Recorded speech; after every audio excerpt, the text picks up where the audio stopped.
શ્રી ગણેશાય નમઃ. મિત્રો, આપ જોઈ રહ્યા છો યુટ્યુબ આપણી ચેનલ આવો સત્સંગમાં આપ સૌનું સ્વાગત છે. મિત્રો, આ વિડીયોમાં આપણે સાંભળવાના છીએ જ્યેષ્ઠ માસની અમાવસ્યા. આ અમાવસ્યા મંગળવારે આવે છે, તેથી આ અમાવસ્યાને ભૌમવતી કે મંગળવારી અમાવસ્યા પણ કહેવાય છે. આજના દિવસની વ્રત કથા, મહિમા તથા પૂજન વિધિ વિશે જાણીશું અને ઉપાય પણ. અમાવસ્યાની તિથિ તે પિતૃદેવતાને અર્પણ છે, એટલા માટે આજે પિતૃ કાર્ય કરવાથી, પિતૃઓને તૃપ્તિ આપવાથી જીવનમાં સુખ, શાંતિ, આરોગ્ય અને સૌભાગ્યની પ્રાપ્તિ થાય છે. તે વિશે પણ જાણીશું. જો આપને આ વિડીયો પસંદ આવે તો લાઈક કરજો, શેર કરજો. આપ આ ચેનલ પહેલી વખત જોઈ રહ્યા છો તો સબસ્ક્રાઈબ કરી લેજો, જેથી આવનાર નવા વિડીયોની માહિતી આપ સુધી તુરંત પહોંચી શકે. ધન્યવાદ. ઓમ જુમ સહ ઓમ ત્રયંબકમ યજામહે સુગંધિમ પુષ્ટિવર્ધનમ ઉર્વારુક્મિયુ બંધનાન મૃત્યોર્મોક્ષ્યમામૃતાત. બોલો શક્તિપતિ ભગવાન મહાદેવની જય. અમાવસ્યાના દિવસે ભગવાન મહાદેવની પૂજા અર્ચના કરવાથી પણ લાભ પ્રાપ્ત થાય છે, કારણ કે મહાદેવ તે ભૂતનાથ, ભોળાનાથ છે, જે ચાલ્યા ગયા છે. તેના સ્વામી છે ભગવાન ભોળાનાથ. આ દિવસે પવિત્ર તળાવ, નદીમાં સ્નાન કરીને નદીમાં અડધે સુધી, એટલે કે આપણું અડધું શરીર નદીમાં રહે, જળમાં રહે, અને ત્યારબાદ સૂર્યનારાયણને અર્ધ્ય અપાય છે અને પિતૃઓનું સ્મરણ પણ થાય છે. આમ કરવાથી પિતૃઓની કૃપા પ્રાપ્ત થાય છે, સૂર્યનારાયણ દેવની કૃપા પ્રાપ્ત થાય છે. આ દિવસે મંગળવાર છે, માટે આ અમાવસ્યાને ભૌમવતી અમાવસ્યા કહેવામાં આવે છે. માન્યતા છે કે અમાવસ્યાના દિવસે પિતૃઓના નિમિત્તે જે કંઈ આપણે દાન પુણ્ય કરીએ તો પિતૃઓનું જે ઋણ છે આપણી ઉપર, તેમાંથી મુક્તિ મળે છે, પિતૃદોષમાંથી મુક્તિ મળે છે. આજે મહાદેવની પૂજા ખાસ થાય છે. મહાદેવના શિવાલયમાં જઈને શિવલિંગ ઉપર કાચું દૂધ, ગંગાજળ અથવા સાદું જળ છે, બિલ્વપત્ર છે, કાળા તલ, સફેદ તલ તથા ભાંગ, ધતુરો, જે કોઈ સામગ્રી આપણી પાસે હોય છે, ચોખા છે, મિશ્રી છે, તે સર્વકાય ભગવાન મહાદેવના શિવલિંગ ઉપર અર્પિત કરાય છે. ત્યારબાદ જલથી અભિષેક થાય છે અને નાગ અને નાગણની જોડ લઈને શિવલિંગ ઉપર અર્પિત કરવામાં આવે તો પણ પિતૃદેવતાની કૃપા પ્રાપ્ત થાય છે, પિતૃદોષમાંથી મુક્તિ મળે છે.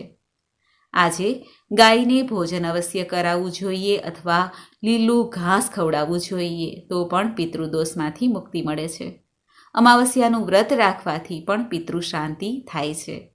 આ દિવસે ભગવાન નારાયણનું ઘેરે પૂજન કરવાથી પણ પિતૃદેવતાના આશીર્વાદ પ્રાપ્ત થાય છે, પિતૃઓની કૃપા વરસે છે. શાસ્ત્રોમાં મંગળવારી અમાવસ્યા અથવા ભૌમવતી અમાવસ્યાનું ઘણું મહાત્મય બતાવવામાં આવ્યું છે. વિષ્ણુ પુરાણ અનુસાર મંગળવારી અમાવસ્યાનું વ્રત રાખવાથી બજરંગ બલીની જ નહીં, પરંતુ સૂર્યનારાયણ દેવ, અગ્નિ દેવતા, ઇન્દ્ર દેવતા, રુદ્ર દેવતા, 8 વસુઓ અને પિત્તર દેવતા તથા અશ્વિની કુમાર અને સર્વે ઋષિ મુનિઓ તૃપ્ત થાય છે. આ ભૌમવતી અમાવસ્યાના દિવસે હનુમાનજીની ખાસ પૂજા થાય છે. મંગળવાર છે, હનુમાનજીનો વાર છે. કર્જમાંથી મુક્તિ માટે ઋણ મોચન મંગલ સ્તોત્રનો પાઠ કરાય છે. ભૌમવતી અમાવસ્યાના દિવસે મંગલ દેવતાનો બીજ મંત્ર પણ જપી શકાય છે. મંગલ સંબંધી પીડા હોય, માંગલિક દોષ હોય, તેમાંથી પણ મુક્તિ મળે છે.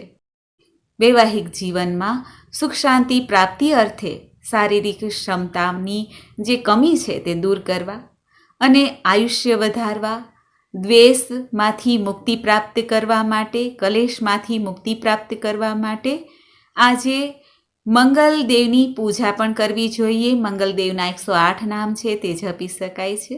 ભૌમવતી અમાવસ્યાના દિવસે લાલ ચીજ અથવા મીઠી ચીજનું દાન કરવું જોઈએ, જેથી મંગલદેવના શુભ અશુભ પરિણામ કે પ્રભાવમાંથી મુક્તિ મળે છે. આજના દિવસે મંગલદેવનો મંત્ર જાપ કરી શકાય છે. ઓમ મંગલ દેવતાય નમઃ, ઓમ મંગલાય નમઃ. આ મંત્રનો 108 વાર જપ કરી શકાય, 51 વાર, 11 વાર પણ જપી શકાય છે. મંગલ દેવતાની કૃપા પ્રાપ્ત થાય છે. આ ભૌમવતી અમાવસ્યાના દિવસે સૂર્યનારાયણની આરાધના અવશ્ય કરવી જોઈએ.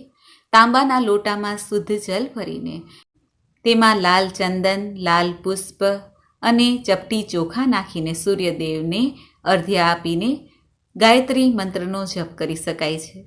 આજના દિવસે ભગવાન શ્રી ગણેશ કે જે મંગલ મૂર્તિ કહેવાય છે તેમની પણ પૂજા આરાધના કરવાથી લાભ અવશ્ય પ્રાપ્ત થાય છે.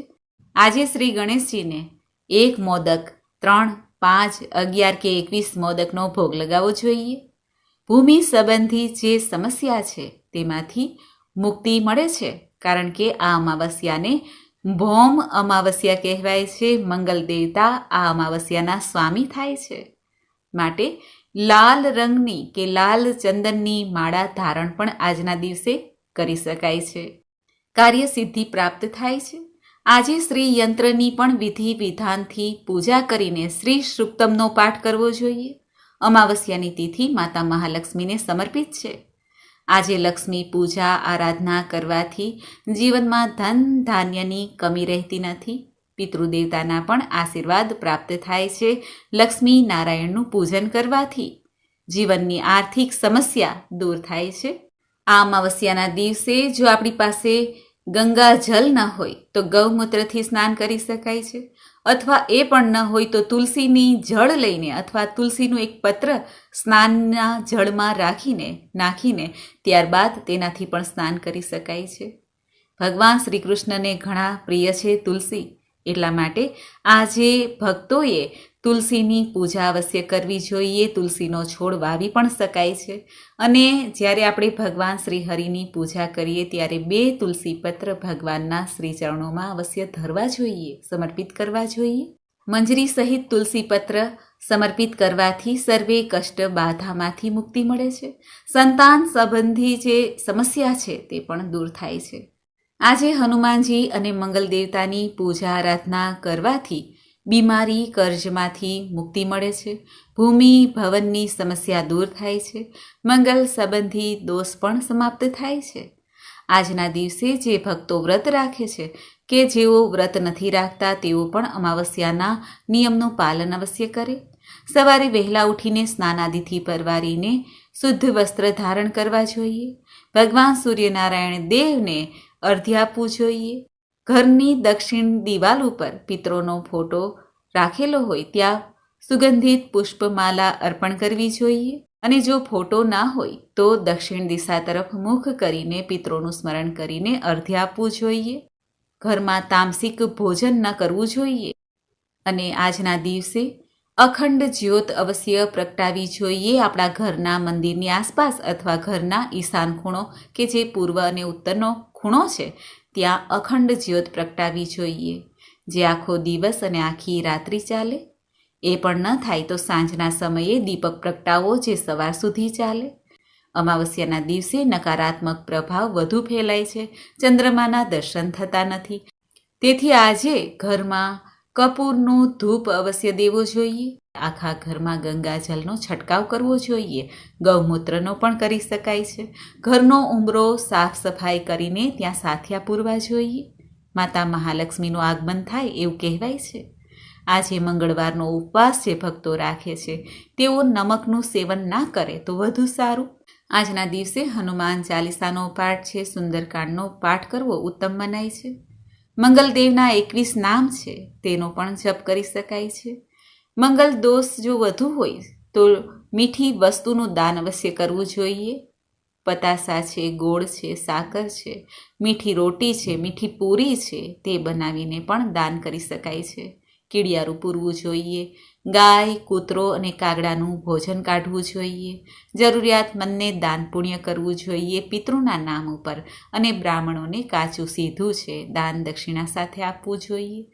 આજે અમાવસ્યાના દિવસે પીપળાના વૃક્ષના થડમાં ગળ્યું જળ અવશ્ય અર્પિત કરવું જોઈએ અને પીપળાના વૃક્ષની 7 કે 108 પરિક્રમા કરવી જોઈએ. સર્વે દેવોની પ્રસન્નતા તથા પિતૃદેવતાની પ્રસન્નતા અર્થે આમ તો નિત્ય આપણે પીપળાના વૃક્ષની પૂજા કરવી જોઈએ. દુઃખ અને પરેશાનીમાંથી મુક્તિ મળે છે. મિત્રો, તો આપણે સાંભળ્યું અમાવસ્યાના મહાત્મ્ય વિશે, પૂજન વિધિ તથા મુહૂર્ત પણ જાણ્યું અને ઉપાય પણ. હવે આપણે સાંભળીએ આ મંગળવારી અમાવસ્યાની વ્રતકથા. બોલો ભગવાન શ્રી બજરંગબલી હનુમાનજી મંગલ દેવતાની જય. એક સમયે ધર્મરાજ યુધિષ્ઠિર ભગવાન શ્રી કૃષ્ણને કહે છે, હે પ્રભુ, આપે મને ઘણા શાસ્ત્રીય કથા સંભળાવી છે, પરંતુ એવી એક કથા સંભળાવો કે જેનાથી રોગ ઋણ શત્રુ ભય સમાપ્ત થાય અને સંતાનનું સુખ પણ પ્રાપ્ત થાય. આ સાંભળીને ભગવાન યુધિષ્ઠિરને કહે છે, હે રાજન, પ્રાચીન કાળનો ઇતિહાસ તમને સંભળાવું છું, તે તમે ધ્યાનથી સાંભળો. કુંડલપુર નામના નગરમાં એક નંદા નામક બ્રાહ્મણ રહેતા હતા. ભગવાનની કૃપા એમના પર સદૈવ હતી, છતાં તેઓ દુઃખી હતા, કારણ કે તેમની પાસે સંતાન ન હતું. તેમની પત્નીનું નામ સુનંદા હતું અને બંને પતિ પત્ની બધી રીતે સુખી, પરંતુ સંતાનનું દુઃખ તેમના મનમાંથી જતું ન હતું અને હનુમાનજીની ભક્તિમાં સદૈવ વ્રત રહેતા હતા. મંગળવારના દિવસે વ્રત રાખીને ભોજન બનાવીને તેઓ હનુમાનજીને ભોગ લગાવતા અને ત્યાર પછી સ્વયં પોતે ભોજન કરતા હતા. એકવાર મંગળવારનો દિવસ હતો. બ્રાહ્મણીને ગૃહ કાર્ય વધુ હોવાથી તેઓ મંગળવારના દિવસે હનુમાનજીને ભોગ ન લગાવી શક્યા. આ કારણે તેઓ મનમાં વિચારવા લાગ્યા કે હનુમાનજીને ભોગ નથી લગાવ્યો તો અન્ન જળ કેવી રીતે ગ્રહણ કરે. મંગળવારે હનુમાનજીની સેવા પૂજા ન થઈ, તેથી બ્રાહ્મણીએ વિચાર્યું કે હું હવે આવતા મંગળવારે ભગવાનને ભોગ લગાવીને જમીશ. દૈનિક ભોજન બનાવે, પતિને જમાડે, પરંતુ પોતે ભૂખી જ રહે, નિરાહાર રહે. આથી ભૂખ તરસને કારણે સુનંદા બ્રાહ્મણી પ્રાતઃકાળે એક વખત નીચે પડી ગયા. બ્રાહ્મણી સુનંદાની આ હાલત જોઈને શ્રી હનુમાનજીને દયા આવી અને તેઓ પ્રસન્ન થયા. શ્રી હનુમાનજીએ સુનંદાને કહ્યું, હે સુનંદા, હું તારી ભક્તિથી ઘણો પ્રસન્ન છું. ઉઠ અને વરદાન માંગ. પોતાના આરાધ્ય દેવ શ્રી હનુમાનજીને સામે જોઈને બ્રાહ્મણી ઘણા આનંદિત અને હર્ષિત થયા. તેઓ ભગવાનને કહેવા લાગ્યા, હે પ્રભુ, મારે કોઈ સંતાન નથી, કૃપા કરીને તમે મને સંતાનના આશીર્વાદ આપો. ત્યારે મહાવીર બોલ્યા કે તારી ઈચ્છા જરૂર પૂરી થશે. આ કન્યાથી તને નિત્ય સોનું મળતું રહેશે અને તારી ગરીબાઈ પણ દૂર થશે. આમ કહીને મહાવીર અંતર્ધ્યાન થઈ ગયા. બ્રાહ્મણી સુનંદા હર્ષિત થયા અને આ સમાચાર તેણે પતિને આપ્યા. બ્રાહ્મણ દેવને કન્યા આવશે એ મનમાં વિચારથી તેઓ દુઃખી થયા, પરંતુ સોનું મળશે એ જાણીને તેઓ હર્ષિત થયા, કારણ કે તેમના મનમાં હતું કે તેમને પુત્ર રત્ન પ્રાપ્ત થશે અને તેની નિર્ધનતા દૂર થશે. શ્રી હનુમાનજીની કૃપાથી બ્રાહ્મણી ગર્ભવતી થઈ અને 9મા મહિને તેણે સુંદર પુત્રીને જન્મ આપ્યો અને આ પુત્રી જેમ ચંદ્રમા વધે તેમ દિવસે ને દિવસે મોટી થતી ગઈ અને નિત્ય થોડું થોડું સોનું આપતી રહી. તેનું નામ રત્નાવલી રાખવામાં આવ્યું. આ કન્યા પણ મંગળવારનું વ્રત નિત્ય કરતી. રત્નાવલી નિત્ય સોનું આપે એટલે નંદા બ્રાહ્મણ ઘણા ધનવાન થઈ ગયા. સુનંદાએ તેના પતિને કહ્યું કે હે પતિદેવ, હવે આપણી દીકરી ઉંમરલાયક થઈ ગઈ છે, માટે તેના માટે કોઈ વર શોધો. ત્યારે નંદા બ્રાહ્મણ લાલચ વશ તે દીકરીને હજી વાર છે એમ કહીને ટાળતા રહ્યા. આમને આમ ટાળતા ટાળતા ઘણો સમય વીતી ગયો. ત્યારે બ્રાહ્મણી તેના પતિને કહે છે કે હે પતિદેવ, કન્યા વર્ષે ગૌરી અને 9 વર્ષે રોહિણી અને 10 વર્ષે કન્યા થાય છે અને રજસ્વલા પણ થવા લાગે છે. ગૌરીનું દાન દેવાથી પાતાળ લોકની પ્રાપ્તિ થાય છે, રોહિણીનું દાન દેવાથી વૈકુંઠની અને કન્યાનું દાન દેવાથી ઇન્દ્રલોકનું સુખ પ્રાપ્ત થાય છે અને રજસ્વલા થશે ત્યારે ઘોર નર્કમાં જશો, માટે તમે કન્યા માટે યોગ્ય વર શોધો. ત્યારે બ્રાહ્મણે કહ્યું કે સારી વાત છે. બ્રાહ્મણ પોતાના દૂતને મોકલીને સુયોગ્ય વર કન્યા માટે શોધવા માટે મોકલે છે. પંપઈ નગરમાં તે દૂત આવે છે અને સુંદર બાલકને જોવે છે. આ બાલકનો પરિવાર ઘણો ગુણવાન હતો. તેનું નામ હતું સોમેશ્વર. સોમેશ્વર સાથે નંદા બ્રાહ્મણ તેની દીકરીના લગ્ન કરે છે. લગ્ન પછી સોમેશ્વર બ્રાહ્મણ સાથે દીકરી ચાલી જશે એમ વિચારીને નંદા બ્રાહ્મણને મનમાં ઘણો ખેદ થાય છે. ત્યારે તે પોતાના દૂતને મોકલાવીને જમાઈને મારવાનું કારસ્તાન કરે છે, જેથી દીકરી તેની પાસે રહે અને નિત્ય સોનું આપતી રહે.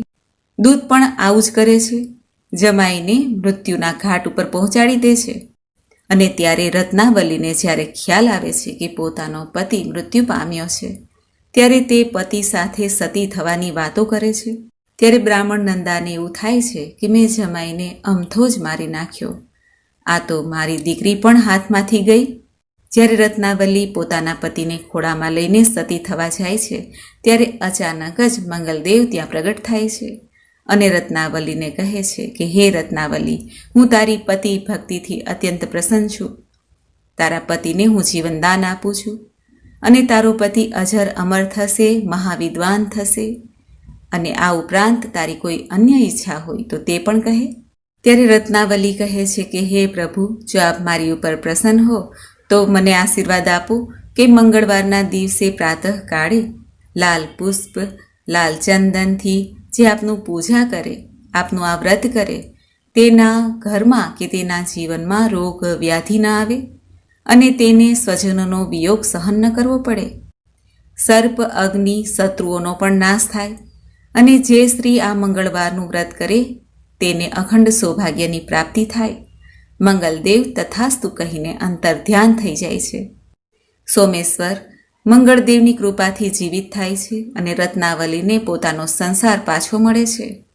મંગળવાર કે જે વ્રત રાજ કહેવાય છે તે વ્રત કરવાથી જીવનમાં સુખ, સૌભાગ્ય, ઐશ્વર્યની પ્રાપ્તિ થાય છે, પતિ સુખની પ્રાપ્તિ થાય છે અને અંતે સ્વર્ગલોકની પ્રાપ્તિ થાય છે. બોલો મંગલદેવની જય.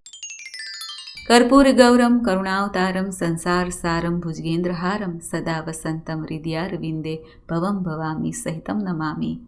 બોલો શક્તિપતિ ભગવાન મહાદેવની જય. અમાવસ્યાના દેવતાની જય. મિત્રો, મને સાંભળવા માટે ધન્યવાદ. આપ સૌને મારા જય શ્રી કૃષ્ણ.